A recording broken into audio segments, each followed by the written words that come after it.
Bain de sang projeté et exécuté par Vladimir Poutine. Voilà la réaction de Londres, peut-être la seule réaction d'ailleurs des places européennes, des soutiens de l'Ukraine qui condamnent les attaques de cette nuit. Dans cette émission, on vous parlera de la paix selon Washington. Une paix, vous le verrez, largement sur le dos de l'Ukraine avec une victime collatérale que le président américain ne veut plus voir, un certain Volodymyr Zelensky. Mais avant, on commence par la paix selon Poutine qui en profite. Regardez ces images, 70 missiles, 145 drones tirés cette nuit sur Kiev. L'une des pires attaques russes contre la capitale ukrainienne depuis le début de cette guerre. Récit de cette nuit d'horreur, signé Jordan Olivier. Et dans un instant, on retrouvera nos envoyés spéciaux qui étaient cette nuit dans la capitale ukrainienne. La sirène et au loin, le bruit sourd d'une explosion. Cette nuit, Kiev a été la cible de missiles russes. L'une des pires attaques dans la capitale ukrainienne depuis le début du conflit. Des bâtiments résidentiels ont été touchés. Certains habitants ont échappé au pire. Je n'ai pas eu le temps de sortir quand l'explosion a eu lieu. Il n'y avait plus rien. La maison voisine a été détruite et tout s'est envolé. Et je n'ai rien vu. J'ai peur. Très vite, les secours sont arrivés sur place pour déblayer les gravats à la recherche d'éventuels survivants. Certains se sont mis à l'abri dans des stations de métro. D'autres ont trouvé refuge au sous-sol de leur immeuble. C'est le cas de cette mère de 2 enfants. Nous dormions quand nous avons entendu la première explosion, très forte. Nous nous sommes réveillés et il y a eu un éclair de lumière, un bruit assourdissant. L'explosion a été très violente. Les fenêtres de notre appartement ont été endommagées. Les appareils de cuisine ont été projetés. Mais heureusement, nous sommes en vie. Ce matin, les opérations d'assistance se sont poursuivies sous le regard incrédule des habitants. Certains en appellent à la communauté internationale. Trump est totalement pro-russe. Son équipe ne fait que mettre la pression sur les victimes, les plus faibles, sans poser de conditions à l'agresseur. À mon avis, c'est une honte. L'Europe et ses dirigeants devraient en tenir compte et nous aider. Selon les autorités, des opérations d'assistance ont été déployées dans 5 quartiers de la ville. Volodymyr Zelensky a écourté sa visite en Afrique du Sud pour rentrer plus tôt en Ukraine. On va parler dans un instant de cette administration américaine pro-russe et puis surtout de ce silence assourdissant et coupable de l'Europe qui visiblement a loupé le train. D'abord, retrouvons Marianne Kotonov et Éric Josset. Ils ont passé la nuit aux côtés des habitants à Kiev, dans la capitale. Marianne, nul doute bien évidemment que l'on considère que ces attaques sont de nouvelles pressions de Moscou pour faire céder la population ukrainienne et accepter l'inacceptable américain. Nous nous trouvons en plein centre de ce quartier résidentiel qui a été frappé cette nuit par un missile. Et regardez autour de vous les dégâts que ça a fait. Nous avons rencontré des habitants complètement hagards qui erraient dans les rues de ce petit quartier où tout le monde se connaît bien sûr. Un immeuble de 2 étages a été complètement soufflé. Donc on le voit bien ici. C'est une pression constante qui pèse sur les habitants de Kiev. Pression encore plus aggravée par les dernières déclarations de Donald Trump qui veut imposer ce cessez-le-feu, qui veut imposer cette paix à n'importe quelle condition. Et déjà hier, les habitants de Kiev disaient redouter une attaque massive sur la capitale ukrainienne après que effectivement les pourparlers de paix ont capoté puisque Volodymyr Zelensky, lui, refuse absolument de signer un accord où les Ukrainiens, évidemment, n'y trouvent absolument pas leur compte. Merci beaucoup, Marianne. Merci, Éric. D'où la colère noire du président américain contre Volodymyr Zelensky. Du côté de Moscou, on se réjouit de ce qui se passe quelque part. Ça fait le jeu des Américains et le jeu de la Russie. Écoutons le porte-parole du Kremlin, Dmitri Peskov. La partie ukrainienne poursuit sa propagande. Notre armée poursuit l'opération militaire spéciale. La trêve de Pâques a eu lieu et elle est terminée. Cette trêve a été violée à plusieurs reprises par la partie ukrainienne. Aujourd'hui, nos militaires continuent de s'acquitter des tâches qui leur ont été confiées par le commandant en chef suprême. Et dans ce cadre, ils attaquent et continuent de frapper des cibles militaires.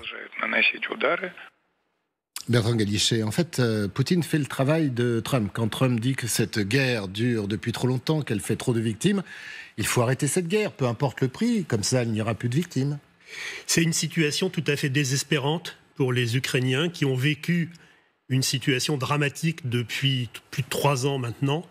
Et là, pourquoi cette situation est désespérante pour eux ? Parce que on assiste finalement à la coalition de 2 des plus grandes puissances mondiales contre ce pays qui a été attaqué et qui est évidemment extrêmement affaibli. Alors la question qui se pose au moment où nous parlons, c'est est-ce que l'administration Trump croit vraiment à ce prétendu plan de paix, qui est un plan totalement léonin, puisqu'on l'a beaucoup dit, il ne donne finalement aucun avantage à l'Ukraine et accorde une grande partie de ce que réclame, de ce qu'exige. C'est un plan de capitulation pour l'Ukraine, on peut l'appeler comme ça. Et c'est en fait l'alliance de 2 grandes puissances pour soumettre un pays. Mais est-ce que l'administration Trump y croit vraiment ? Sans doute pas. Simplement, c'est une façon pour Trump de sortir de cette situation dans laquelle il s'est mis et dont il ne peut pas sortir parce qu'il ne trouve pas de solution rapide. Donc il sait que Zelensky ne peut pas et ne fera pas allégeance à ce plan.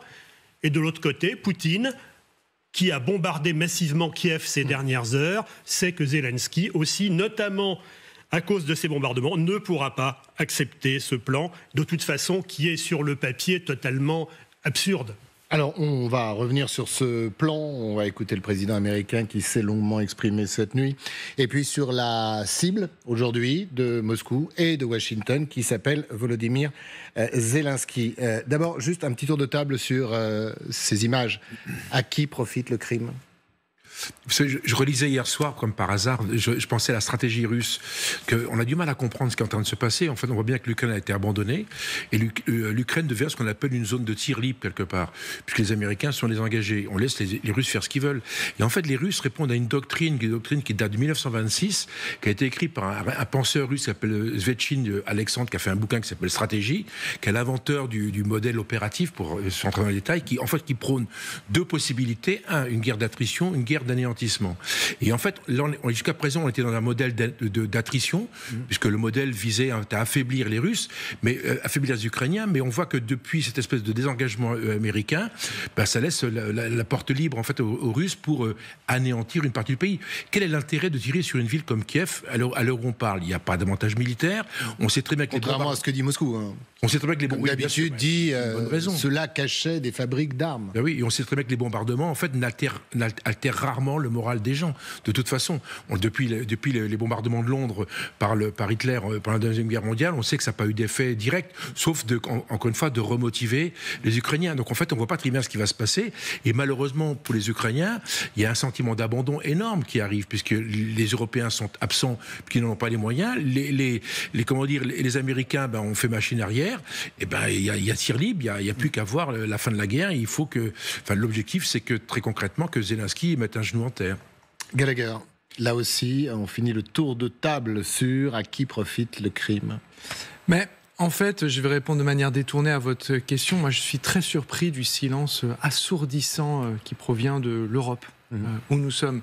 J'ai entendu un secrétaire d'État aux affaires européennes qui a fait une déclaration qui est Kaja Kallas, c'est presque la seule, c'est presque la plus haute autorité qui réagit à ce massacre. Voilà, alors David Lammy aussi, le ministre britannique des Affaires étrangères a réagi, mais de notre côté, si vous voulez, d'abord on a besoin de déclarations très fortes, mais aussi d'un engagement à ce stade. Je pense qu'il est quand même urgent d'acter ce à quoi nous assistons, et ça a été dit à l'instant, avec cette pression militaire de la Russie qui ne cessera pas, qui va s'intensifier et devenir de plus en plus létale, pression diplomatique des Américains qui clairement assume totalement une sortie du droit international pour écraser l'Ukraine, à commencer par Zelensky.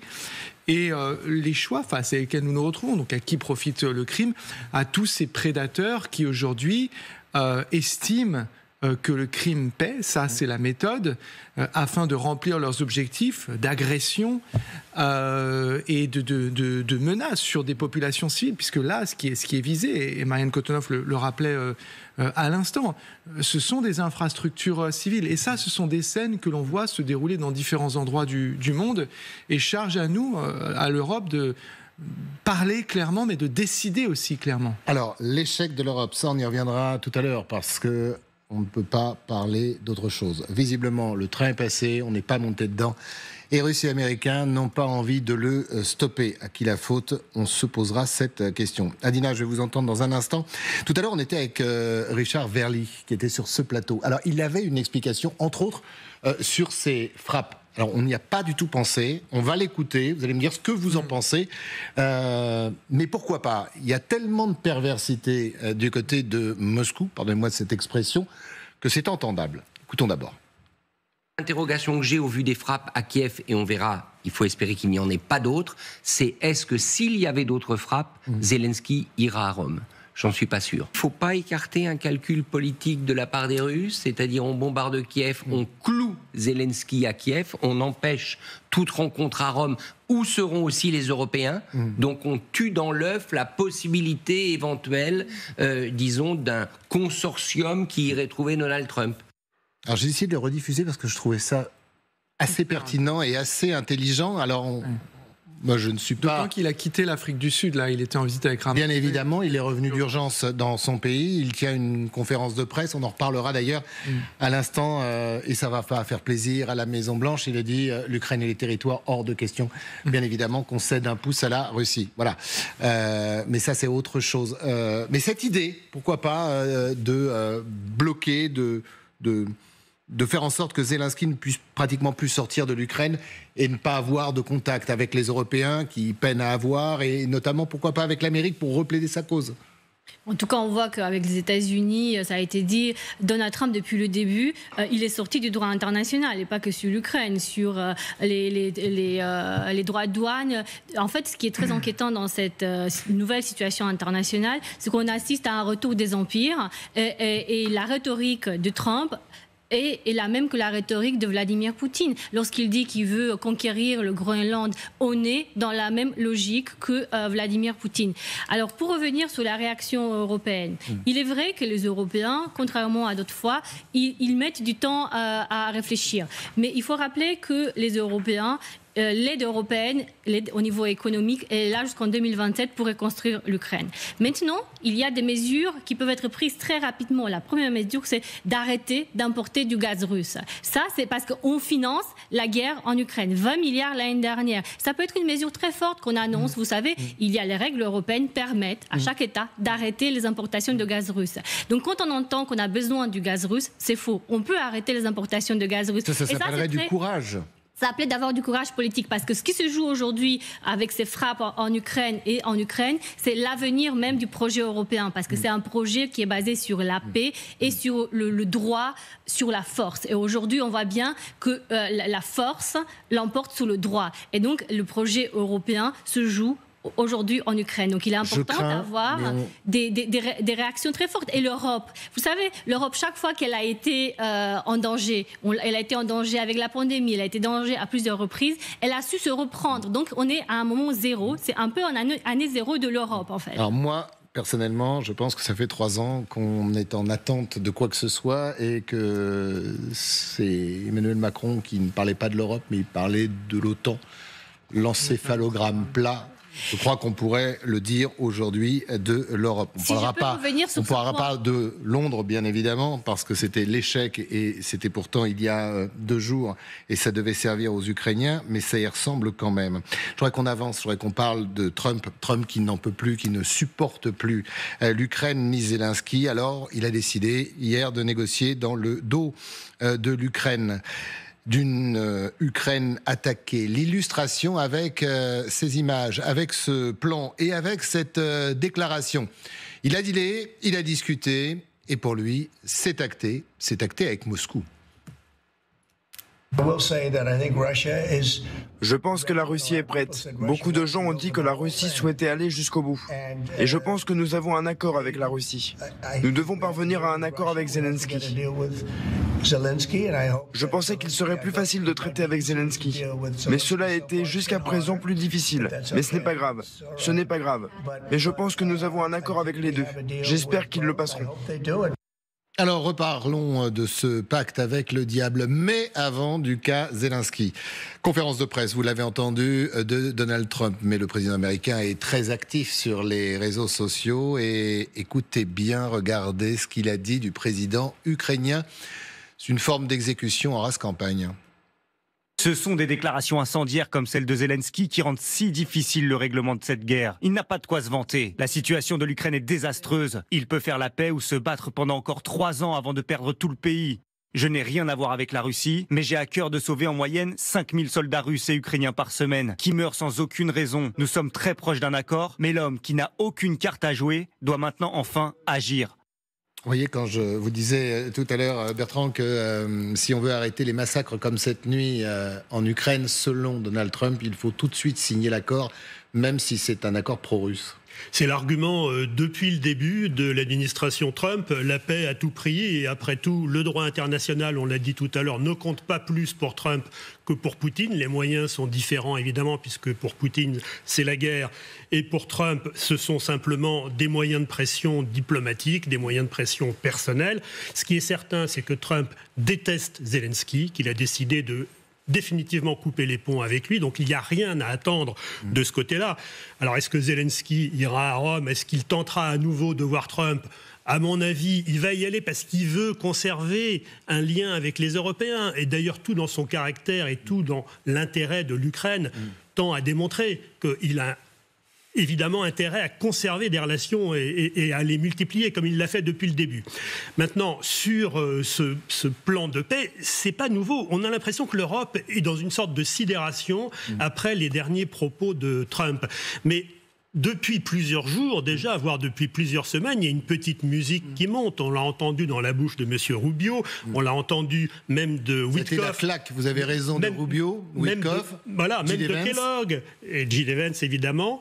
Et donc, les Américains préparent au fond à cette conclusion que vient d'annoncer Donald Trump, qui est, voilà, la situation. On a conclu un accord, d'ailleurs, vous dites, c'est très intéressant, c'est complètement lunaire, la façon de présenter les choses. Il dit, nous avons conclu un accord, ou nous sommes sur le point de conclure un accord avec les Russes, pas entre les Russes et les Ukrainiens. Or, ils étaient quand même censés servir d'intermédiaire. Il n'en est rien. Il y a un plan qui a été établi entre les Russes et les Américains, et Trump dit aux Ukrainiens maintenant, c'est à prendre ou à laisser.